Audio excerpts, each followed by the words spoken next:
What is up, guys? Datcoopguy here. Today we're going to be giving you a guide on how to run a Blood Necromancer. I've been overall really enjoying the Blood Necromancer and jumping into a lot of its skills and things, and it even made me want to make this character as a hardcore character. So if you're looking to make a hardcore character, I highly recommend checking out this guide here. So without further ado, let's jump into the skills here.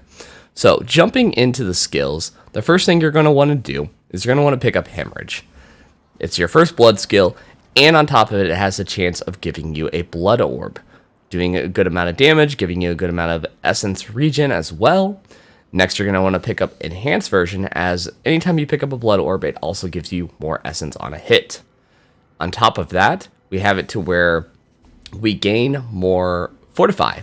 So let me explain what Fortify does. Fortify basically makes it to where you take 10% less damage, but you'll have to fill up a little bar. As you do your attacks, you'll see a little bar fill up on your life bar here. Once it's at full, you'll be able to take 10% less damage, or when your health pool is below whatever your fortified meter is. So keep that in mind. It doesn't give you that 10% reduction flat out. You have to slowly fill up the bar to wherever your health is on your meter, which will make it nice for us to be very tanky. Next, you're going to want to put 5 points into Blood Surge.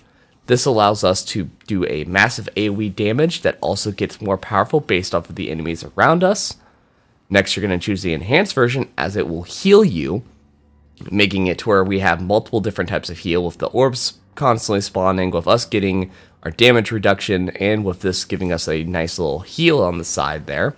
And then next, you're going to want to choose it to where when you're healthy, it gains a stack of overwhelming blood, and at 5, it overpowers, allowing it to do a massive damage based off of your current life and fortified life.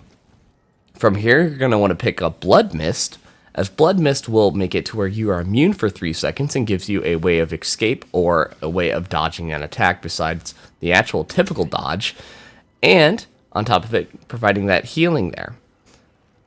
From there, you're going to want to choose the Enhanced Version, which gets it to where it has a more of a cooldown reduction based off of your overpower attacks from what we picked up previous. And on top of it, we're going to choose Dreadful Blood Mist, which makes it to where we can fortify. So more ways of fortifying, more damage reduction. Overall, win-win. From here, we're actually not going to choose anything over here. We're going to go right over here, and we're going to choose our maximum essence increased by 1, and making it to where our skills do 10% more damage while taking more essence. We have a minor increase on our essence, and we have it to where it does 10% more damage. Overall, nicely done. Then, when we get down to here, we're going to make it to where we gain more healing from all sources. This makes it to where it's awesome because it partners up with Blood Mist, it partners up with Blood Surge, and makes it to where we're overall staying healthy. From here, I put 3 points into the blood ability here, which allows us, while we're healthy, to do 18% more damage. So now we have 18% more damage, and on top of it, the ability over here, where we do 10% more damage with our core-based ability, making it to where Blood Surge does more damage, everybody's dying, everything is good. Now, from here, there's a few different things you can do with the Book of the Dead. Me personally, I've had everything all sacrificed, as I like it when the enemies run over to me so I can do my Blood Surge. If in the event that you really want to change it up, you can go with Skirmishers with having the additional one. You can go with Reapers with having it to where they are able to drop another corpse. You can also have it to where the defenders negate attacks. It's really up to you. Me personally, though, I sacrificed my Skirmishers for the physical reduction, making it to where I'm even more tanky. Skeletal Mages, I actually think that the best course of action is just to get rid of them completely and increase your maximum essence by 15. This will allow you to have a large amount of essence here. As you can see, 26. So I have a whole extra couple of attacks that I can do here. So right here, I can do 1 additional Blood Surge. Very powerful, very nice to have. I think it's honestly the best bet there. But if in the event that you really want Skeletal Mages, you can also go with Cold and have it to where they slowly gain you essence while they're attacking. It's really up to you. Me personally, though, I haven't really seen much use out of them, and they most of the time seem to die in boss fights. So I suggest passing them personally. But without further ado, let's jump into combat and show you how it's done. So let's jump into the combat here. So first thing first, I'm going to do a few of these little attacks here. As you can see, I'm fortified, taking pretty much no damage, and I did my explosion, and they're dead. Jumping over here, got a couple more baddies here. Taking some damage, I'm going to go ahead and do this to get myself fortified. And then, from there, spam my attack. I'm low on essence. Having it now to where I do fortified, exploding on him, constantly attacking him. And as you can see here, I'm just pretty much taking no damage. I'm literally just standing around, getting hit by the attacks. Add another explosion there. And look, we have multiple different ways of healing. We have, see this little healing orb thing here? I'm going to go ahead and collect that. And as you can see, it helps it to where, it makes it to where it gains an extra stack over here.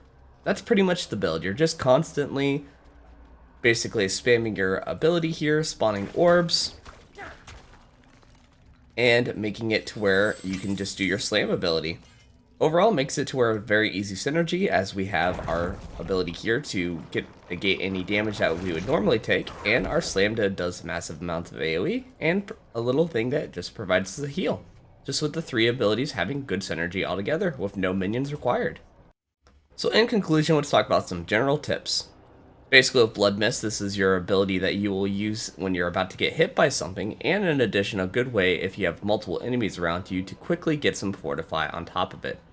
It also synergizes really well with the overpower of our good old Blood Surge ability, allowing us to do massive amounts of damage. From there, we have this ability here, which has a high chance of providing blood orbs, which provides us a nice pocket heal while giving us a large amount of essence. In addition to that, it gives us fortified, making us to where we take less damage. Blood Surge makes it to where we have an additional heal on top of it while doing a massive amount of AoE damage based off of the minions around us. Now, on top of it, with us not having any of our skeletal minions following us around, it makes it to where that all the enemies run up to us, allowing us to be able to explode in their face a lot more. Having all this synergy together with having a large amount of essence with getting rid of our minions and the damage reduction from getting rid of our skeletal defenders allow us to be able to spam this ability more often. In addition to that, with all the partnership skills here, allowing us while we are healthy to do an additional amount of damage on top of it. It does make it to where we require more essence, but it does also make it to where we do so much more damage. 25% almost basically of extra damage all around, making us to where we are an absolute powerhouse that heals like a motherfucker. And I overall think that that is really cool to have. So I definitely think that this is definitely the right build for anybody out there that is wanting to get into hardcore mode, as I have not even died a single time while trying out this build.